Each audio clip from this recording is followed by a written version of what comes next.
Assalamualaikum warahmatullahi wabarakatuh. Perkenalkan, saya Raden Noro Anissa Rahma Saleha nomor urut 29 dari kelas 11 MIPA 2 akan membahas tentang perang di Aceh pada masa Cik Ditiro.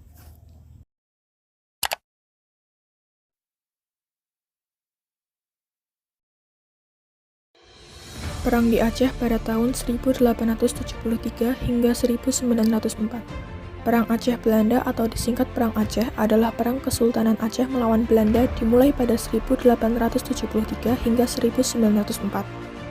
Kesultanan Aceh menyerah pada Januari 1904, tapi perlawanan rakyat Aceh dengan perang gerilya terus berlanjut. Sebab perlawanan Perang Aceh. Sebab umum. 1.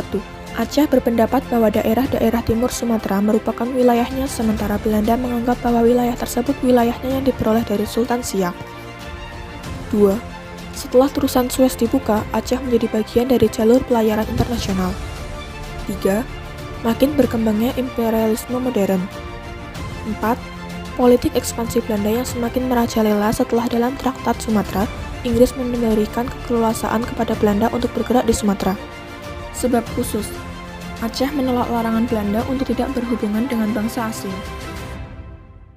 Perang di Aceh dimulai pada tanggal 26 Maret 1873 saat Belanda menyatakan perang pada Aceh melalui Komisaris Nieuwenhuizen.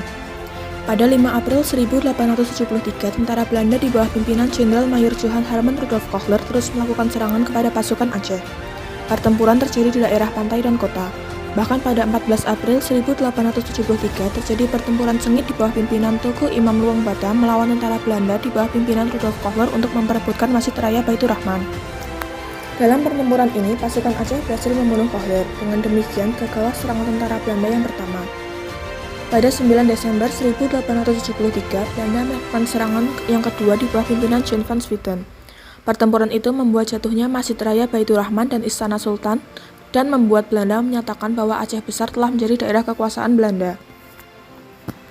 Perang Sabil.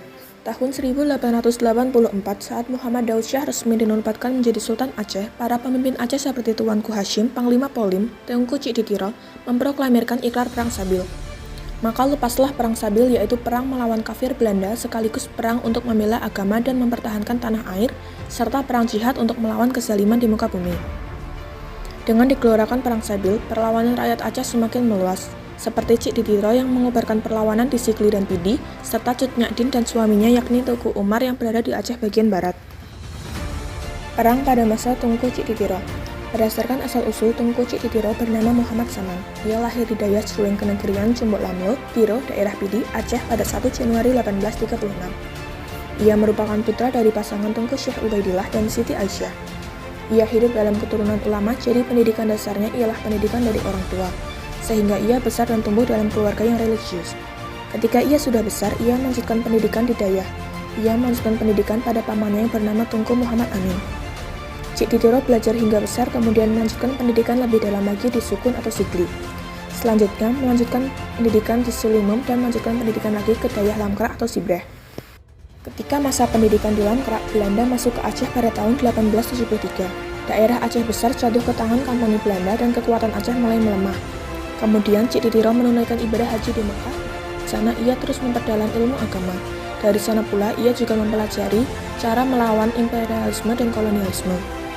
Tahun 1880, kerajaan Aceh ditaklukkan oleh Belanda yang dipimpin Jenderal Clarence van der Heyden. Kemudian Raja mundur dari Banda Aceh ke Luang Bata, kemudian ke Sibreh hingga ke Gunung Biran, Lontamot. Di Gunung Biran, anggota majelis kerajaan bermusyawarah yakni Tengku Hashim Imam Luang Bata, Panglima Polem, dan Tengku Cik Tanah Ambil. Mereka bermusyawarah apakah terus melanjutkan perang atau menyerah karena kerajaan sudah dikalahkan oleh Belanda. Hasil pertemuan itu disimpulkan mereka akan meminta bantuan dengan mengirim utusan ke daerah Pidi. Ketika utusan itu sampai, mereka mendapat kesan bahwa pusat pemimpin ulama Pidi adalah di Tiro. Setelah itu, utusan tersebut menyampaikan amanat kepada Tengku Cik Ditiro Muhammad Amin Dayahcut, yaitu paman dari Tengku Cik Ditiro Muhammad Saman. Mendengar itu, ulama-ulama di Tiro bermusyawarah untuk membantu raja. Mereka mengadakan rapat 2 kali di Dayah Krueng dan Dayah Lampoh Raja. Para ulama bersepakat untuk ikut perang melawan Belanda karena kafir ingin menguasai tanah Aceh, maka mereka wajib mempertahankannya. Namun utusan raja meminta seorang pemimpin dari Tiro karena semangat perlawanan di sana sudah luntur sehingga membutuhkan pemimpin yang dapat membangkitkan kembali semangat mengusir Belanda. Tidak ada yang mengajukan diri menjadi pemimpin hingga akhirnya Tunku Muhammad Amin mengatakan bahwa keponakannya, yaitu Tunku Muhammad Saman yang baru pulang dari Mekah hendak berbicara. Ia mengajukan diri menjadi pemimpin perang di Aceh Besar. Pada tahun 1881, benteng Belanda di Indrapura berhasil direbut, kemudian benteng Lambaru, Anekolong, dan tempat lainnya. Perang dan penaklukan masih berlanjut sehingga Belanda kewalahan menghadapi pasukan Cik Ditiro. Kemudian Belanda menggunakan taktik lini konsentrasi atau konsentrasi stelsel, yaitu membuat benteng di sekelilingnya. Selain membangun benteng, Belanda juga membangun rel kereta untuk menjaga dan bertahan diri dari serangan pasukan Cik Ditiro. Akhir dari perjuangan Cik Ditiro pada Perang Aceh. Setelah sekian lama, akhirnya Belanda menyusun siasat liuk yang licik dengan cara menyuruh orang Aceh untuk membunuh Cik Ditiro. Belanda menawarkan banyak imbalan bagi siapa saja yang bersedia membunuh Cik Ditiro. Mereka membayar seorang lelaki yang ingin mendapat jabatan tinggi untuk membunuh Cik Ditiro. Kemudian laki-laki itu menyuruh seorang perempuan untuk meracuninya. Perempuan tersebut memberi racun pada daging burung yang kemudian disajikan kepada Tunku Cik Ditiro. Setelah memakan hidangan tersebut, Cik Ditiro sakit parah selama 3 hari.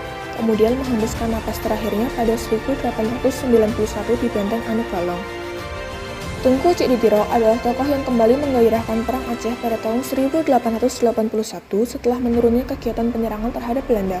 Selama ia memimpin peperangan, terjadi 4 kali pergantian gubernur Belanda, yaitu Abraham Fritz van der Hoeven, Philip Frans Leging Tobias, Henry Demmeny, Henry Karel Frederik Vantage. Setelah itu, Belanda terus melakukan perlawanan. Belanda pun berniat melaksanakan usulan Senok Hurgronje untuk melakukan perlawanan dengan kekerasan. Sebelum itu, Belanda sudah meminta Senok Hurgronje untuk menyamar di tengah-tengah kehidupan Aceh dengan memakai nama Abdul Ghaffar. Ia mempelajari budaya Aceh dan agama Islam untuk mencari celah. Setelah melaksanakan perlawanan dengan kekerasan dan senjata, para rakyat Aceh mulai melemah dan mengalami kemunduran. Akhir dari Perang Aceh. Akhir dari pertempuran setelah Belanda berhasil menguasai Aceh pada tahun 1904, maka diadakan perjanjian pendek atau plakat pendek yang berisi mengakui daerahnya sebagai bagian dari kekuasaan Belanda, berjanji tidak akan berhubungan dengan pemerintah asing, berjanji akan menaati perintah yang diberikan pemerintah. Sekian yang dapat saya sampaikan, atas kurangnya saya mohon maaf. Terima kasih sudah menonton. Wassalamualaikum warahmatullahi wabarakatuh.